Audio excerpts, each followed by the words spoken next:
বন্ধুরা, ভাবুন তো আপনি আপনার প্রতিবেশী রাষ্ট্র থেকে প্রতিদিনের প্রয়োজনীয় জিনিস কিনছেন, আর হঠাৎ একদিন শুনলেন মাত্র 63 টাকার বেশি কেনাকাটা করলেই আপনাকে বিশাল অঙ্কের ট্যাক্স দিতে হবে। ঠিক এমনই এক অবাক করা সিদ্ধান্ত নিয়েছে আমাদের প্রতিবেশী দেশ নেপাল। কিন্তু এর পাল্টায় ভারত যা করল তা নেপাল হয়তো কল্পনাও করতে পারেনি। নেপালের পেট্রোল পাম্পগুলোতে যখন হাহাকার, তখন ভারতীয় সীমান্তে মোতায়েন করা হয়েছে পুলিশ এবং অত্যাধুনিক ক্যামেরা।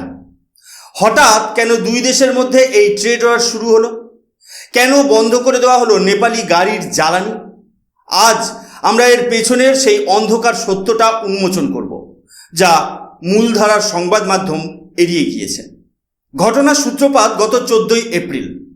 নেপাল সরকার হঠাৎ এমন এক ঘোষণা করে যা সীমান্ত এলাকার সাধারণ মানুষের মাথায় কার্যত আকাশ ভেঙে পড়ার মতো ছিল। তারা নিয়ম করে যে ভারত থেকে কোনো পণ্য যদি 100 নেপালি রুপি অর্থাৎ আমাদের দেশের হিসাবে মাত্র 63 টাকার বেশি হয়, তবে তার উপর কাস্টম ডিউটি বা শুল্ক দিতে হবে। বন্ধুরা, এই সিদ্ধান্তের গুরুত্বটা একবার ভেবে দেখুন। এর আগে ভারত নেপাল সীমান্তে কয়েক হাজার টাকার কেনাকাটা করলেও সাধারণ মানুষকে কেউ আটকাতো না। কিন্তু এখন একজন সাধারণ মানুষ যদি সীমান্ত পার হয়ে একটা শ্যাম্পুর বোতল, এক প্যাকেট বিস্কুট বা 1 কেজি ডালও কেনেন, তাকেও এখন কাস্টমস চেকপোস্টে দীর্ঘ লাইনে দাঁড়িয়ে ট্যাক্স দিতে হচ্ছে। এই নিয়মটি কার্যকর হওয়ার ফলে সীমান্তে এক অদ্ভুত অস্থিরতা তৈরি হয়েছে। বন্ধুরা, আপনারা স্ক্রিনে এই খবরের হেডলাইনটি দেখতেই পাচ্ছেন। এখানে পরিষ্কারভাবে বলা হয়েছে যে নিত্য প্রয়োজনীয় জিনিসের ওপর নেপাল 80% ট্যাক্স পর্যন্ত বসিয়েছে। এবার প্রশ্ন হলো, নেপাল সরকার হঠাৎ এমন সেলফ ডিস্ট্রাকটিভ বা আত্মঘাতী সিদ্ধান্ত কেন নিল?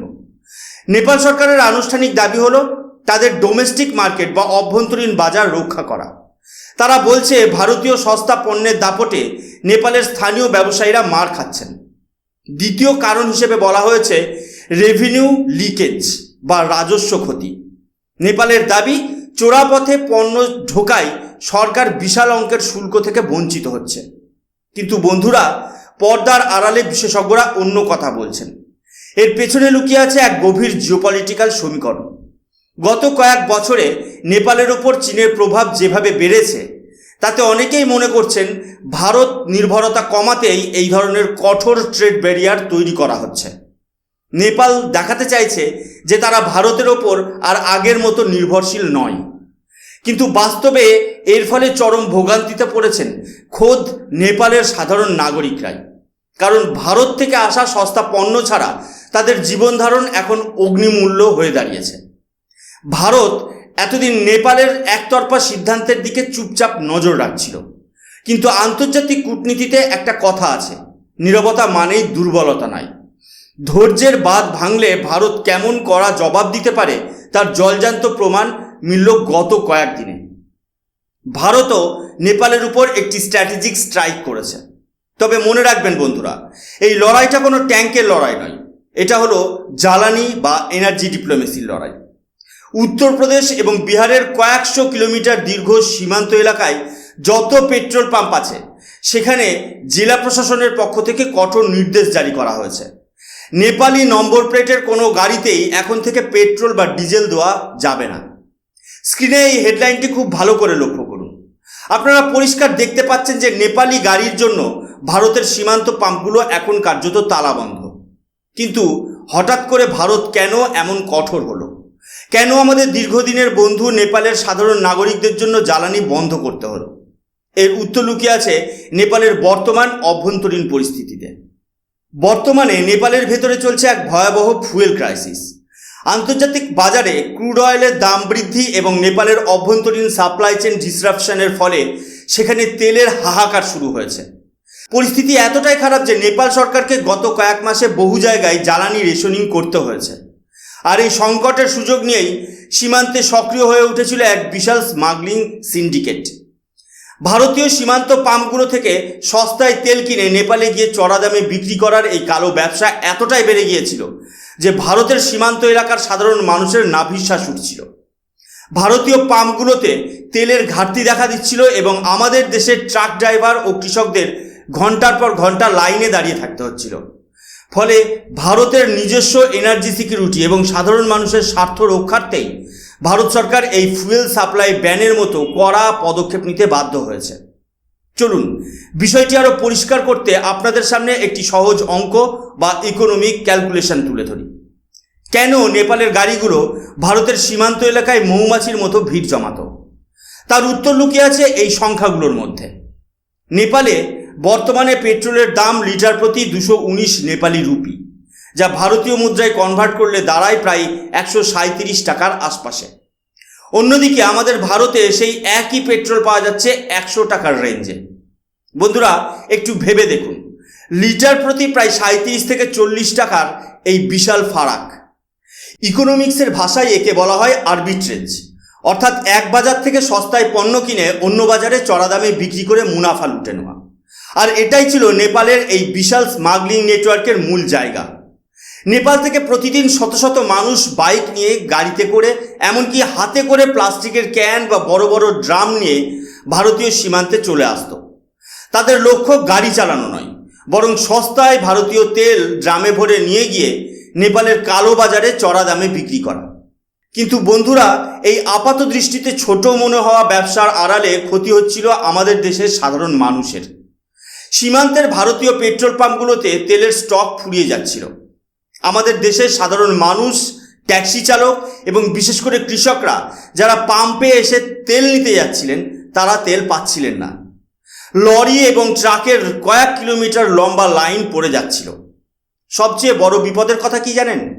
এই কৃত্রিম ঘাটতির ফলে ভারতের সীমান্ত জেলাগুলোর লোকাল ইকোনমি বা স্থানীয় অর্থনীতি ধাক্কা খাচ্ছিল।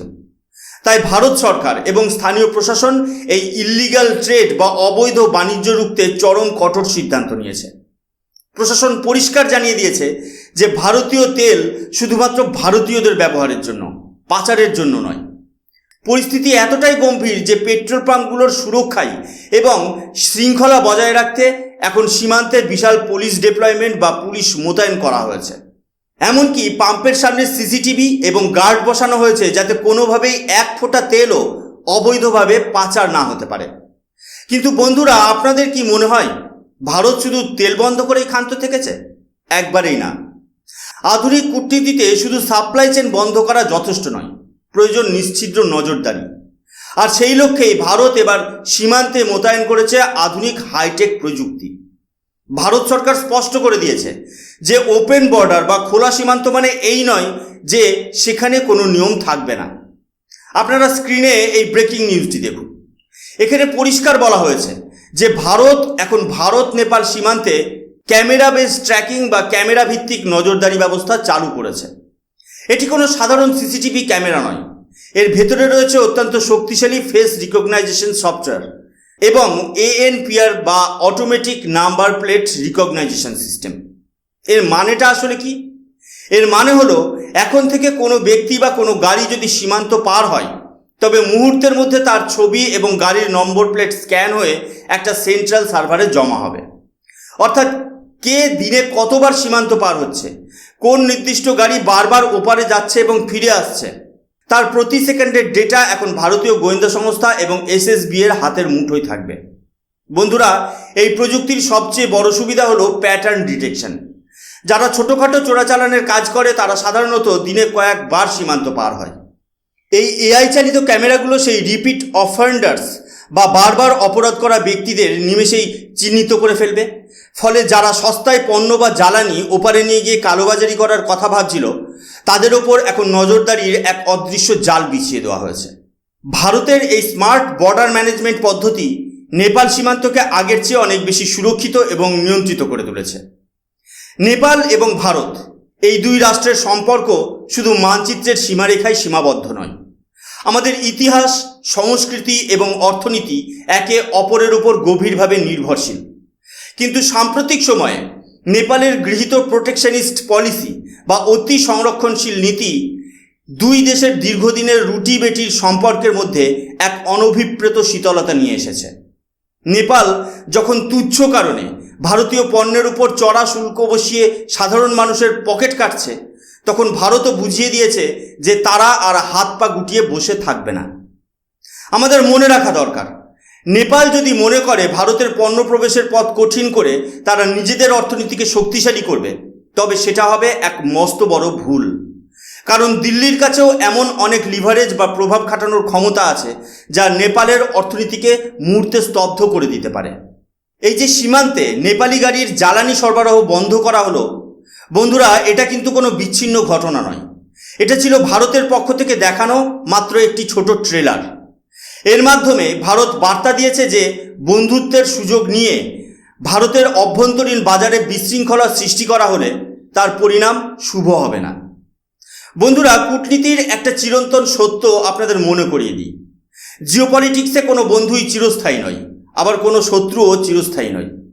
এখানে শুধু রাষ্ট্রীয় স্বার্থটাই হলো চরম সত্য। ভারত এখন প্রতিবেশী দেশগুলোর কাছে এই স্পষ্ট বার্তা পৌঁছে দিচ্ছে যে অ্যাকশন উইল হ্যাভ কনসিকুয়েন্সেস, অর্থাৎ আপনার প্রতিটি পদক্ষেপের পাল্টা প্রতিক্রিয়া থাকবে। যদি কোনো রাষ্ট্র ভারতের উদারতার সুযোগ নিয়ে আমাদের অর্থনীতির ক্ষতি করতে চায় কিংবা চোরাচালানকে আশ্রয় দিয়ে আমাদের অভ্যন্তরীণ সরবরাহ ব্যবস্থাকে নষ্ট করতে চায়, তবে ভারতও নিজের জাতীয় স্বার্থ রক্ষায় চরম কঠোর হতে এক মুহূর্তও পিছপা হবে না। নেপাল ও ভারতের এই বর্তমান পরিস্থিতি আমাদের শিখিয়ে দিচ্ছে যে পারস্পরিক সম্মান এবং সহযোগিতা ছাড়া কোনো দ্বিপাক্ষিক সম্পর্কই বেশি দিন সুস্থ থাকতে পারে না। এখন দেখার বিষয় নেপাল সরকার এই সংকেত কতটা দ্রুত বুঝতে পারে এবং পরিস্থিতি স্বাভাবিক করার পথে হাঁটে। নেপালের এই সিদ্ধান্তে কি ভারত সরকার ঠিক কাজ করেছে, নাকি আলোচনার মাধ্যমে এই সমস্যার সমাধান করা উচিত ছিল? আপনাদের মূল্যবান মতামত আমাকে কমেন্ট বক্সে জানান। আর যদি ভিডিওটি তথ্যবহুল মনে হয় তবে শেয়ার করতে ভুলবেন না। আপনাদের সঙ্গে দেখা হচ্ছে পরবর্তী অন্য কোনো পর্বে, যেখানে আমরা অন্য কোনো অদ্ভুত অথচ বাস্তব বিষয় নিয়ে আলোচনা করব। আমি সুশোভন, ভালো থাকবেন, সুস্থ থাকবেন। জয় হিন্দ, বন্দে মাতরম, ভারত মাতা কি জয়।